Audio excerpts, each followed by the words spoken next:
Say, these cars have always given a swell ride. But this new 51, what kind of magic is this? Maybe they fixed the roads. No, you're both wrong. No magic, no new roads. Just a brand new idea in shock absorbers that automatically adjust themselves to different road surfaces. Don't hold out on them, Roy. Tell them all about the new shocks and about the other changes in the new cars, too. Okay, Tech. Of course, we can't cover all the features at once, but we'll talk about a few of them now. Then... What are we waiting for? Go on with the show. Yes, sir. Gather around this chart, and I'll give you the story on these new shocks. Oriflow shock absorbers, me boy. Right, Tech. Now, before we get into the chart, you'll want to know the idea behind Oriflow shocks. The principle is a lot like a hand tire pump. If you plug the hose on this pump, you'd have a hard time pushing the pump's piston down. That's because the piston would have to compress the air in the pump cylinder. Pressure would build up, wouldn't it? Now, suppose you drilled a couple of tiny holes in the piston. That'd relieve some of the pressure, right? Yeah. Say, I get it. Well, that's the idea behind Oriflow shocks. But there are some differences. For one thing, instead of air, there's fluid in the cylinder. And shock-absorbing action takes place on the rebound stroke as the piston comes up, as well as on the compression stroke when the piston goes down. That's because fluid, flowing from one side of the piston to the other through these small passages, regulates the shock action. Right, Roy. And the faster the piston travels, the harder it is for that fluid to get through those passages in the piston, and the better shock action you get. Tech's got the right idea. In other words, when you're driving your car on a boulevard, piston movement will be slight, and the resistance to that piston moving up and down will be low. But suppose you suddenly hit a rough stretch of road full of chuck holes. That'd cause the piston to move faster, which would build up more resistance. That extra resistance keeps your car from pitching and bouncing too much. I understand how these Oriflow shocks work now, Roy. After that ride, I'm sold on them. How about ordering me a set for my 50 Plymouth? Hold on right there, me boy. Give him that replacement story quick, Roy. I'm sorry to disappoint you, Jack, but these new shocks need larger diameter mounting studs because their action is stronger. The old studs are too small. Well, why can't you just drill bigger holes for the larger mounting studs? That's not a good idea.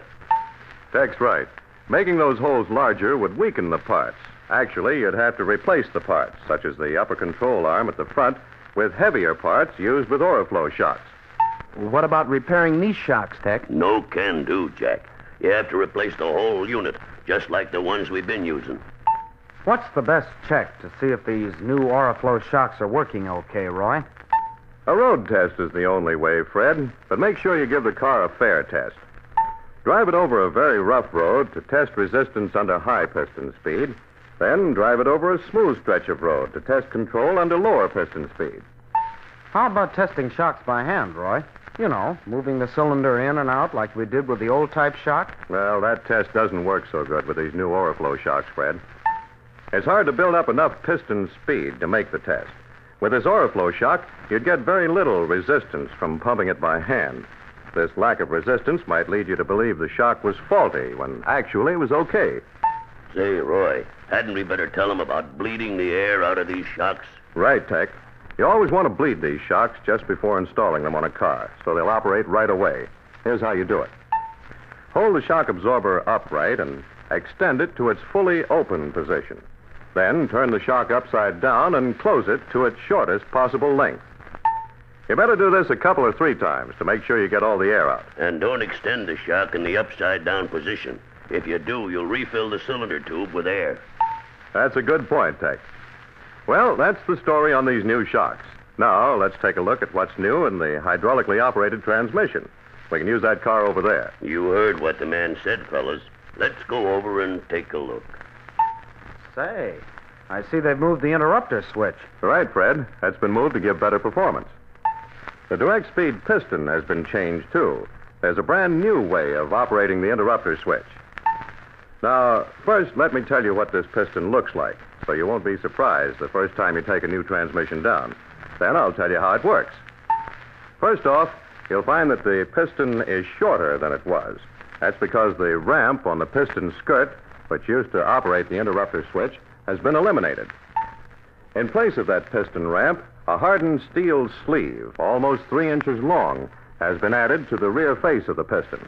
I'll explain the purpose of that sleeve later, but first, you'll notice that the new shift rail is about 1.5 inches longer than the old one and has 2 drilled holes near the rear end. There's a locating pin pressed into the forward hole. This pin is a guide for the piston sleeve and a means of moving the shift rail during downshift. I'll show you how it works in a minute. That second hole in the rail is for the interrupter switch actuating pin. That's the pin which contacts the interrupter switch ball. It does the job the piston skirt used to do. Say, that design is different, Roy. How about going through the operation so Fred and I can get it straight? Sure thing, Jack. Let's go back to the bench where our chart is, and I'll go over it with you both. In this picture, the piston and sleeve are in the rear or downshift position. The locating pin is forward in a slot in the piston sleeve. The actuating pin is held up by the sleeve. And on upshift, oil pressure builds up behind the piston, forcing it forward. Right, Tech. And notice that up to this time, the shift rail hasn't moved. But the actuating pin has dropped down and is resting on its head, since the sleeve has moved away from underneath it. As the upshift is completed, the shift rail moves forward, carrying the switch actuating pin under the ball of the interrupter switch. Notice that the actuating pin doesn't touch the ball. That's so there won't be any chance of getting ignition interruption from current feedback during upshift. Well, what about downshift? How does this pin move the interrupter switch ball if it doesn't touch it? Whoa, wait a minute, Jack. The pin passes under the ball without touching it on upshift. On downshift, it's a different story. On downshift, after the oil pressure against the piston is relieved, the piston return spring pushes the piston and sleeve back until the sleeve strikes the locating pin. Then the rail starts to move back, too. At the same time, a slight ramp on the inside of the rear edge of the sleeve raises the actuating pin. Then, as the pin continues to move to the rear, it raises the ball in the interrupter switch, closing the contacts. And this momentarily cuts off the ignition and relieves torque, so the transmission can finish downshifting. What about removing and installing this piston and shift rail, Roy? That's just about the same as before, Fred. You want to be careful not to lose that switch actuating pin, though. Remember, it's a loose fit in the rail. And when you're installing the piston and sleeve, be sure the slot is up. Good point, Tech. And remember to have that locating pin up when you install the rail. That pin has to enter the slot in the piston sleeve. Say, how about the electrical checks? Now that they've changed the location of the interrupter switch. The procedure's just the same, Fred. Well, that about covers the changes in the transmission, boys. Now let's go over to the other bench, and I'll show you something else that's new. Somebody better turn this record over so Roy can give us some more new car features. Here's something new you'll find on the 51 DeSotos and Chryslers. An integral type automatic choke. Say, that is new. How about giving Jack and me the story? Glad to, Fred. Let's take a look at this molded composition housing first. In it, there's a thermostatic coil and a heat retainer plate, which are really the heart of the choke. Now, let's remove this baffle plate and gasket and take a look at the other parts of the choke. You'll notice that the other half of the housing is part of the air horn. In it, you'll find the fast idle link, the fast idle cam, the choke valve operating lever, the unloading arm and trip lever, and the choke piston. Just how does the heat get to the choke, Roy? Through a tube. Fresh air is drawn in through an inlet opening into a heat tube inserted into the exhaust manifold. After the air is heated, it goes up the connector tube to the coil housing, where it warms the heat retainer plate and the thermostatic coil. Hey, you guys lost me back there a couple of bolts ago. How about going over the operations of this choke slow-like for old Jack? Sure thing, Jack. Fred here looks a little baffled, too. Suppose we start out with a cold engine, and I'll tell you just how this new choke works. Remember, with a cold engine, the choke valve is held closed by the thermostatic coil. Now, when you start this cold engine, manifold vacuum draws air into the heat tube and up through the connector tube into the thermostatic coil housing. As the air being drawn through the heat tube gets warm, it warms the heat retainer plate, which in turn warms the thermostatic coil, causing this coil to gradually relieve its pressure against the choke operating lever. And this reduction of spring pressure, plus the air coming in from the air cleaner, lets the choke valve open gradually. That isn't the only control that regulates this valve, is it, Roy? No. There's a small brass piston located in the side of the housing that helps, too. This piston is linked to the choke shaft and is pulled down by manifold vacuum. Right you are, Tech. Actually, this piston works right along with the air rushing by the choke valve. Both actions are trying to open the choke valve against the pressure of the thermostatic coil. How come this choke valve is offset in its mounting, Roy? Now, that's a good question, Jack. It's made that way so that air flowing into the carburetor can regulate the valve movement according to speed and load conditions. This is important during the warm-up period. There's an excellent feature of this choke we haven't mentioned, Jack. That heat retainer plate holds the heat and keeps the coil from cooling off too fast. Closing the choke valve too quickly while the engine is still hot will cause engine flooding when you start up again. What about servicing angles, Roy? Well, under very dusty conditions, fine dust might get into the choke mechanism. Now, if this happens, take the choke apart and clean it thoroughly. Dust is mighty harmful to that brass piston. And speaking of dust, don't ever put oil on the choke or throttle shafts or on any part of the choke linkage. Oil collects dust, and that'll make the parts stick so they won't operate. As for the carburetor itself, it's removed the same as on previous models. But you want to remember, Fred, that thermostatic coil housing is made of molded material. So hold that brass fitting with a wrench when you take off the connector tube so you won't crack the housing. How about starting at the beginning and showing us how to disassemble this choke mechanism, Roy? Good idea, Jack. First, let's remove the screws and retainer clips which hold the thermostatic coil housing to the air horn and lift off the coil housing. Then, take off the gasket and baffle plate. Now, disconnect the choke control rod from the fast idle link. Then, remove the unloader arm and trip lever and the fast idle link.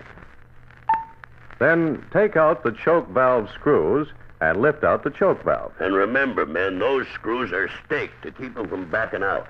So take it easy when you unscrew them so you don't end up stripping or breaking them. That's a good point, Tech.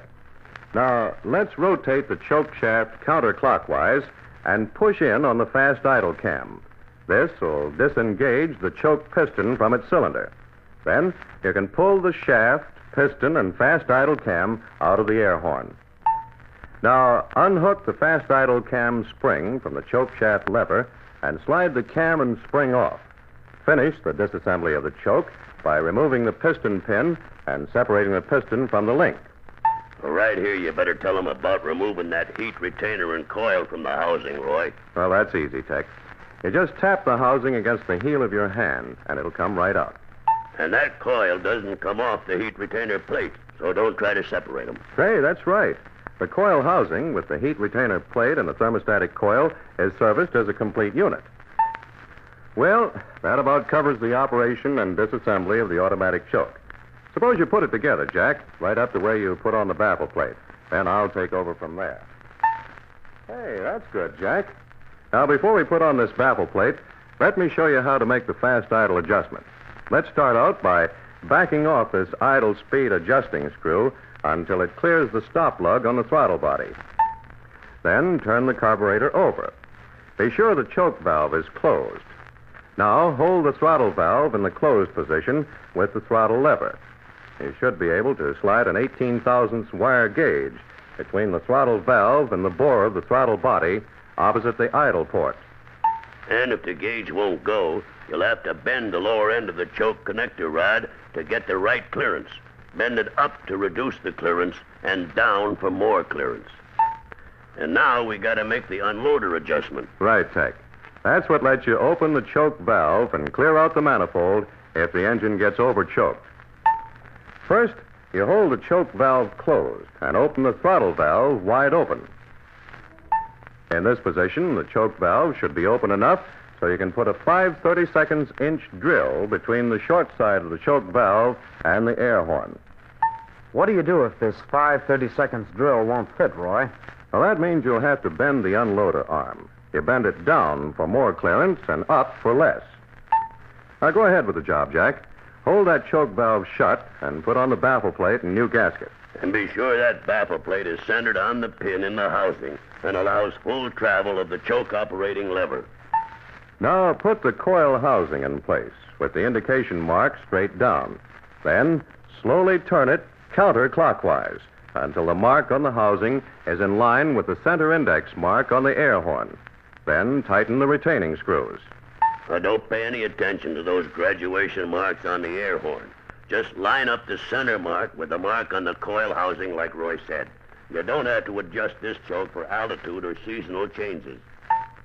Any changes on engine idle adjustment, Roy? Nope. No, you still bring the engine up to full operating temperature and set the idle speed between 450 and 500 RPM. Well, that about covers the Oriflow shocks, the changes to the hydraulically operated transmission, and the new choke. Have I covered them all right? I couldn't have done better myself, Roy. You're right on the beam. Well, now I gotta clear out of here. But before I shove off, I want to tell you boys not to forget to be around next month. We've got some more brand new features to cover. So long. So long, Tech. We'll be looking for you next month.